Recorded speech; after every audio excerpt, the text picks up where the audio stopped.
Let's bring somebody else in now, though, who's been behind the wheel of a few electric vehicles. Steve Berry, former Top Gear presenter. You know me. Steve, welcome to the show. Nice to see you again.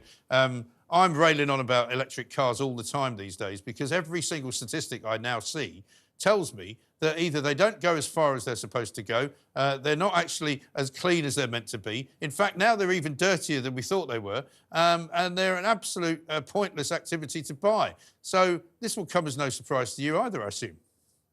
Absolutely no surprise to me whatsoever. I spend a lot of my time with early cars. I was in the world's most powerful and fastest Albis, a 1930 car with 300 brake horsepower the other day. And of course, in the early days of internal combustion, the media then, which was of course the printed press, the Times of London and the like, and some of the papers that are still around now, I don't know how much longer they'll be around for, but never mind. They were up in arms for decades about cars until they finally accepted that petrol and diesel vehicles were here to stay. And 130 years on, we seem to have a similar attitude towards electric cars. Have you driven one, Mike? Have you driven them?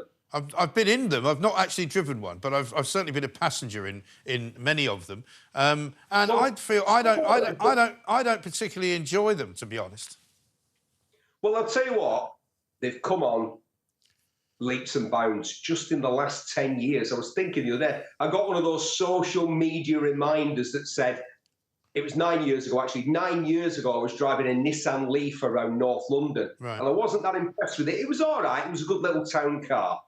But the last few electric cars I've been in are remarkable. And get this, if like me, you're a total petrol head, they are quick. No, I know they are. No, I know they're quick. I've been in a Tesla when somebody's put their foot down on it, and it is quite an impressive thing. However, all you're going to get out of that is a speeding ticket from Sadiq Khan. So that's not really necessarily what you want. But the bottom line as well is that there's a report that we've got today says that all the testing and all the data that's released on electric cars before you buy them is done in very, very fair weather. And so when you've actually left it overnight, and this is my problem, this is why I haven't got one, where I live, I've got a private road, I can't put a charging point on it, so I'd have to charge it somewhere else, leave it overnight, and when I get in the morning, it doesn't go as far as it's meant to.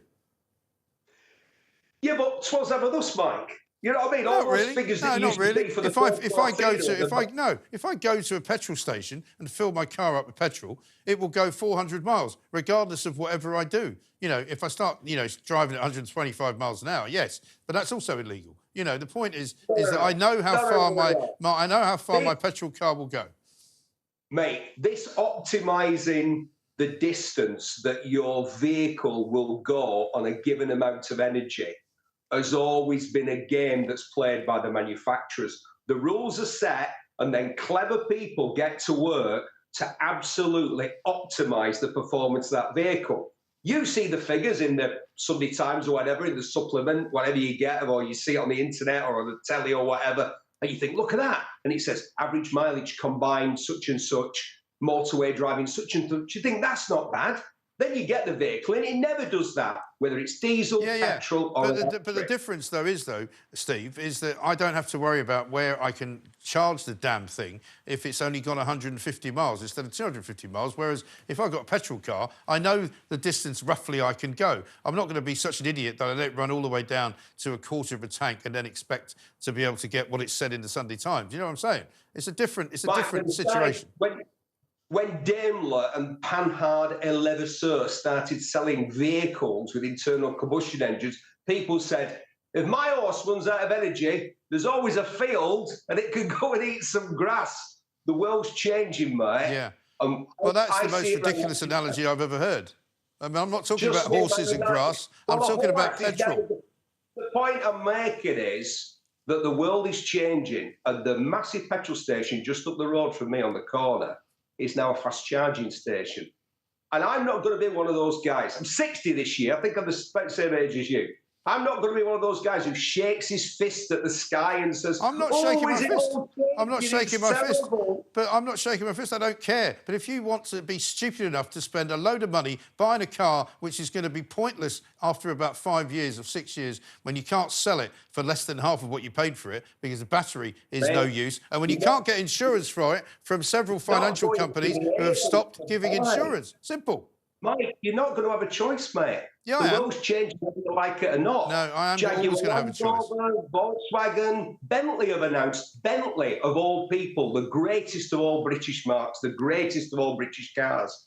I was talking to one of their chief engineers a couple of weeks ago. They're done with internal combustion. It's over. It's 19th century Well, technology. they're eating their own. It's the They're eating their own 20th. livelihoods, is what they're doing, and that's what's happening in Europe. I'll tell you what. By the time you and I are dead, in about 10 years' time, there will be no more British or European car manufacturers. You know why? Because the Chinese will be selling everyone a cheap electric car, and you won't be able to get any decent cars in Europe. So actually, what you've just described to me is them killing the goose that laid the golden egg. But Steve, listen, thanks very much indeed. One of these days, we'll have to go out for a ride in a car together and see what we like.